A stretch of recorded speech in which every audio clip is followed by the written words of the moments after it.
a short life. And I think that when we get to one of the gifts of having challenges, like whatever it is in your life, is if you can harness that, you get to see like the spark of life that I think many people don't get to see. And I get annoyed too with the parents at the practice that are like, where are we going for spring break? And oh, I really wanted this and blah, blah, blah. And it's like, you know what?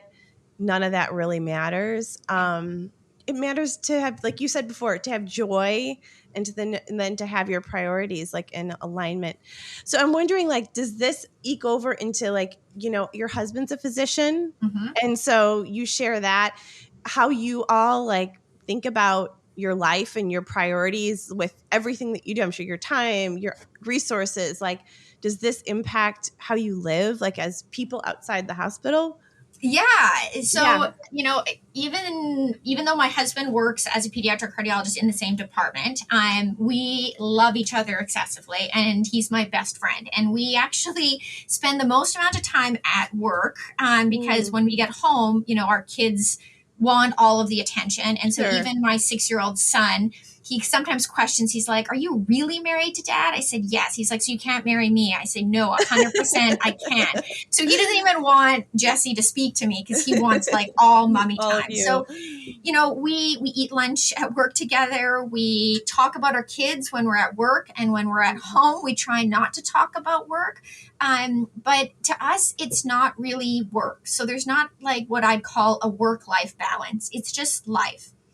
Our kids hear about the patients at the hospital, and I tell them, you know, so-and-so is not doing well. I want you to say a little prayer tonight for so-and-so, so that they know that their world involves us. And when we disappear from their world, they know where we're going to. And pre-pandemic, I used to bring my son to the hospital all the time, and he would play with the kids who were here. And the kids got great OTPT with the kid their age. And he got the time and experience to see like what is out in the world. And I think in doing that, they have been so accommodating to sharing me with all of the other patients and families. So, you know, if during supper I get texted or paged or something, there's not this big, oh, mom's going off to the phone. It's as though I'm talking to their brother or sister. And they view it in that same way. Because I'm on call a lot, or because I field calls all the time, I feel like if I'm going to be available all the time, then I also have the opportunity to not physically be in the hospital. And I think the pandemic has really enlightened everyone that physically being somewhere doesn't necessarily mean you are working. And you can still be working if you're not physically at that location. So, you know, I will leave early to go pick up my son or daughter if that's what is really important to them, not because I have to, but because I want to. But they also know that 2 hours later, I might have to go back, and that's okay. And so we just kind of blend it all together so that it's not this mommy's going away for X number of hours today to some nebulous place we've never seen. And that's why my office looks like this, because a lot of the times they're sitting here in the office while I'm away doing something else. And you just kind of integrate the two together. And then you don't necessarily have to figure out ways of balancing the two. It's just walking one tightrope rather than trying to balance on two. Yeah, that's really cool. I think that also gives your kids a beautiful perspective of life, you know, and it's very, again, another way that I think you're very honest, because it would be easy to want to shield your kids maybe from the reality of what your patients are facing, but integrating them, I think is beautiful, and I think will benefit them, you know, and as they grow up. I remember, you know, all the things that you said today, just when Ethan would always, like, when he would walk around the ICU, he'd be like, I'm going to go check on my kids. And with his friends, at home, he'd call them my friends, or, you know, they were always his. And I think one of the things he taught me is like that kind of like we belong to each other. And I think that you have so beautifully demonstrated that, you know, our kids belong to us as a society, as a culture. And that, and I feel like that a lot of times in the work that I do, that, you know, these children are also my responsibility in some way, because I think that when we can think that way, we can really like use our gifts, whatever they are, to really impact generations, you know, for good. And so I just want to thank you for all the beautiful work that you do. I want to ask you like I like to close out kind of with the question that I ask all of my guests. Before I do that, I have one other question for you. You know, what do I mean, you said so many things, but what do your patients teach you the most, and the families? Like something that you maybe didn't expect as when you first started out being a physician. Like, is there something that they give to you that you never thought maybe that they would? Oh, there's so many things that they've taught me over the years. And I think this single kind of thread throughout all of it is that there is a strength that we don't know, that we don't appreciate you have until it's really kind of pushed to the limit. And kids have this strength too. You know, I have seen kids at the end of their physical life here tell their parents, it's okay, you know, I'm dying, but I'll see you in a little bit. Wow. And they know more about, you know, what's going on potentially than we do.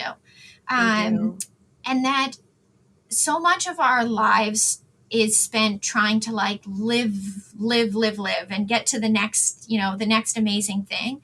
But that there's nothing bad about dying other than the people who are left here wanted more time. We wanted more time to have that life. And so, you know, we spend so much time thinking about living that we don't really think about how can we actually make dying as beautiful as living. And, you know, my children will ask like, well, Mommy, I never want you to die when you get older. Cause, you know, we'll say, why does people die? And you'll say, you're getting older. And then they'll hear me saying, oh, I'm getting so older. And my son will be like, well, I don't want you to die. I'm like, I'm not dying. But then we talk a lot about dying. And I said, you know, we watched the movie Coco. And I said, you know, what does that look like? And they said, oh, that looks amazing. I'm excited for when that happens. And I said, you know, obviously I don't want my children to be wanting to die, but I also don't want this construct so that they're constantly in fear of something that is an eventuality for all of us.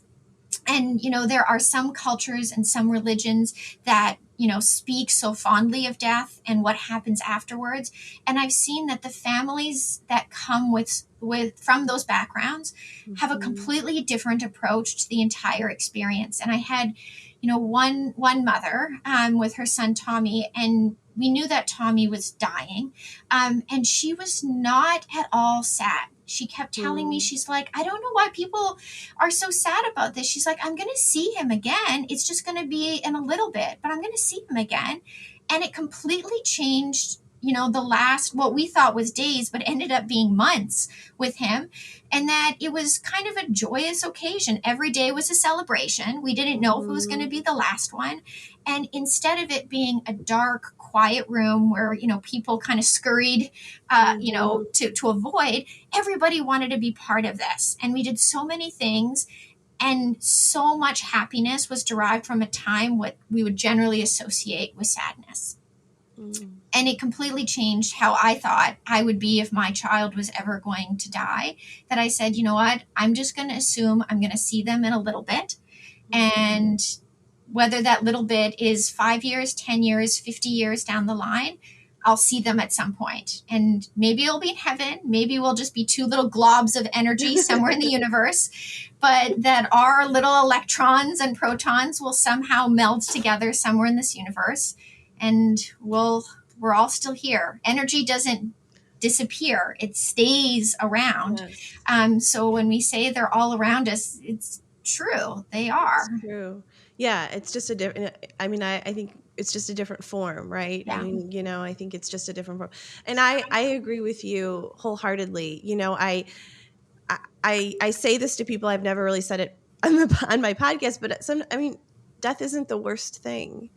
And that's a hard thing for people to hear, but it's not, because, you know, like Ethan lived with so much love, and we still love him. And, you know, I believe that he's still with us. There are countless stories I could have in a podcast of things that have happened. And I know so many other families too.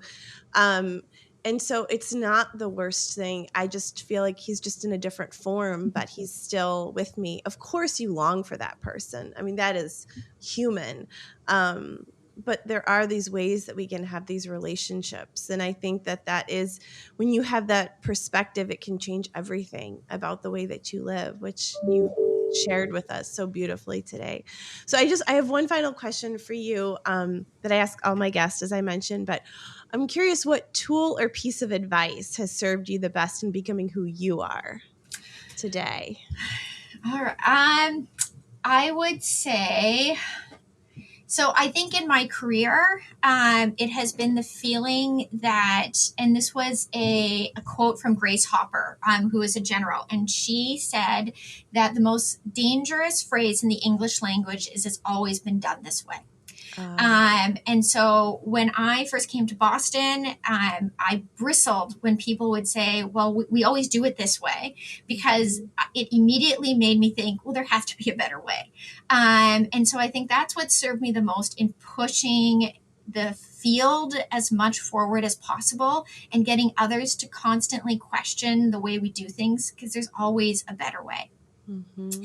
And I think the other thing that I think in my life and my career is, and this is another quote, I think it's by Henry Truman, who said, "It's amazing what can get done if you don't care who gets the credit." And I think that works in relationships and in your career, that if you're constantly thinking about like, oh, if I publish this and if this person knows, and, you know, I'm going to go see this patient so that that mom knows that I came to see them. And you're constantly looking to get some sort of recognition for just showing up. It's exhausting, and you can't actually keep going in life. And same thing in a marriage. True. If you're constantly tallying up in your head, well, I dressed the kids today and I did this and I did this and I did this, and nobody said great job. But if everybody came at it with the same mentality, it's amazing what we would be able to get done. Yeah. But still, so much of it is predicated on, well, I'm not going to do it if that person doesn't say great job. So I think for my career, that's really what's focused me the most. But I think a lot of it was just, you know, my mom and dad instilled that you have to be kind and nice to everybody. Mm-hmm. And it's just very simple, that you don't know if somebody else's day is worse than yours, and assume it is. So that assume everybody at baseline is kind, but whatever they're experiencing right now is worse than what you're experiencing. So approach it with kindness. That's beautiful. It's a great way to end. Christina, thank you so much for your time and for sharing your insight and your stories with us. I think people are going to learn so much from you. Thank you. Oh, thank you so much. Thank you for joining me here on the Heartstrong podcast. Please rate and review this podcast and share an episode that you love with a friend. And when you do, it helps us continue our mission of encouraging people to grow through the challenges in their lives. This podcast is brought to you by the Ethan Lindbergh Foundation and the Heartstrong Collective. To learn more about our work, please visit theheartstrong.com. We'll see you back here next week for another episode of the Heartstrong podcast.